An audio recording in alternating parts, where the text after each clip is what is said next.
O 33º domingo do tempo comum, minha amiga, meu amigo, desde há 4 anos, foi instituído pelo Papa Francisco como o domingo do pobre, ou melhor, o dia do pobre, a jornada do pobre.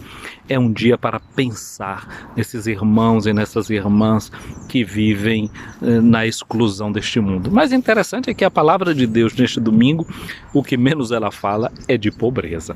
Fala de um patrão que voltou, ou melhor, fez uma viagem para o estrangeiro, e nesta sua viagem ele pegou todos os bens que ele tinha e distribuiu com 3 dos seus empregados, e ele deu talentos aos seus empregados. Atenção, talento não é aquilo que eu e você estamos acostumados a pensar que seja, os dons, as habilidades que cada um tem. Mas mesmo assim, o evangelho de hoje fala que esse patrão deu aos seus empregados os talentos de acordo com a sua capacidade, com a capacidade deles. A um ele deu 1 talento, ao outro deu 2, ao outro deu 5. Quando a gente vai procurar um emprego, né, a gente escreve um currículo vitae e a gente apresenta-se às pessoas que vão nos dar o emprego, dizendo qual é a nossa formação, o que é que a gente sabe fazer, e mostramos quais são as nossas habilidades e como nós podemos ser úteis para a empresa que nós estamos querendo servir, queremos ser incluídos. Pois bem, a gente mostra as capacidades da gente. E assim também fez esse patrão, ele deu os talentos de acordo a cada um com a sua capacidade que eles tinham. Mas talento, eu já disse, não significa dons e capacidades, habilidades que um tem. Talento no mundo de Jesus significava uma medida de peso, de ouro ou de prata pura. E 1 talento, por exemplo, que foi aquele que recebeu menos, recebeu 1 talento, o outro recebeu 2, o outro recebeu 5. O que é que significa 1 talento?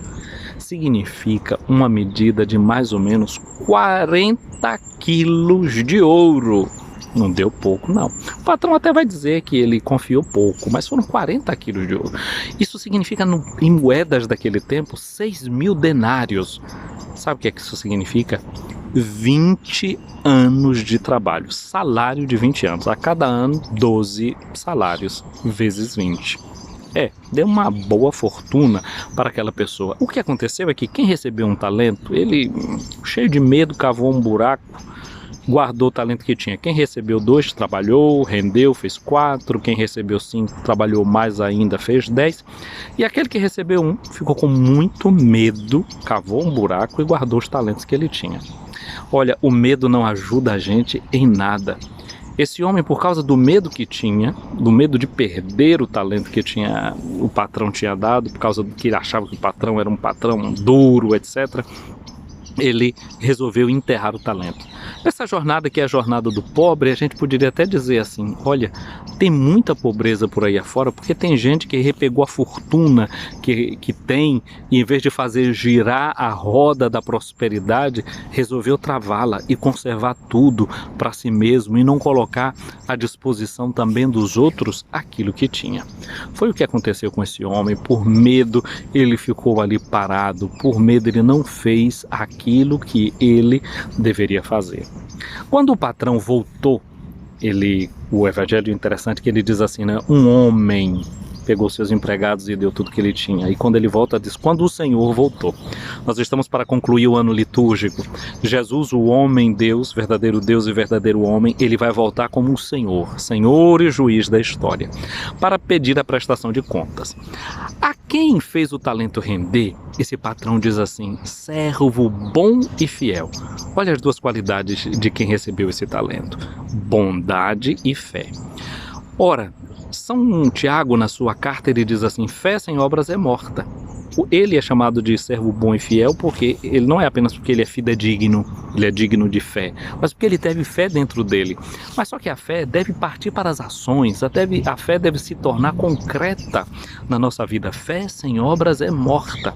A nossa bondade deve ser vista a partir da nossa fé. Aquele outro que não fez render os talentos é chamado de servo mau e preguiçoso.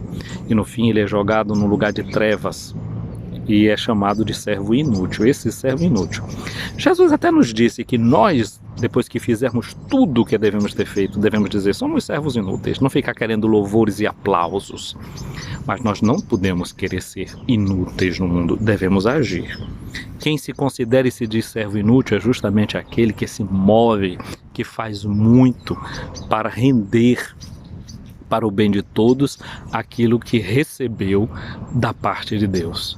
Nesse domingo, portanto, queremos pedir a Jesus essa graça de fazer render os talentos que Ele nos deu, ou seja, a riqueza, o tesouro que Ele nos deu. Esse tesouro é o seu próprio reino.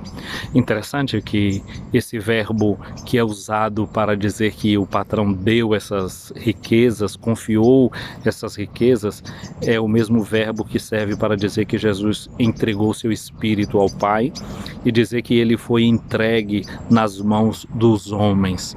Ou seja, no fundo, o grande tesouro que a gente recebe é o Espírito Santo de Deus.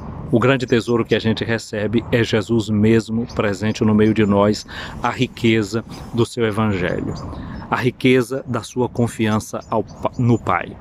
Jesus diz, o Filho do Homem não tem uma pedra onde reclinar a cabeça. As raposas têm as suas tocas, os pássaros têm os seus ninhos.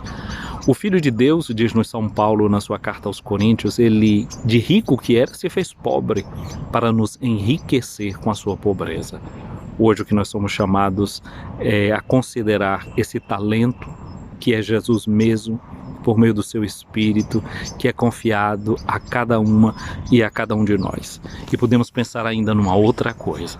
O talento é cada uma e cada um de nós para o bem, para a salvação do mundo, a partir da nossa fé em Cristo Jesus nosso Senhor. Que a beleza do Evangelho deste domingo nos faça reconhecer que temos dons, que temos um tesouro que é o próprio Cristo Jesus, que deve ser colocado para o bem de todos neste mundo, a fim de que o nosso mundo não seja um mundo de penúrias, um mundo de pobrezas, mas um mundo de partilha e de comunhão.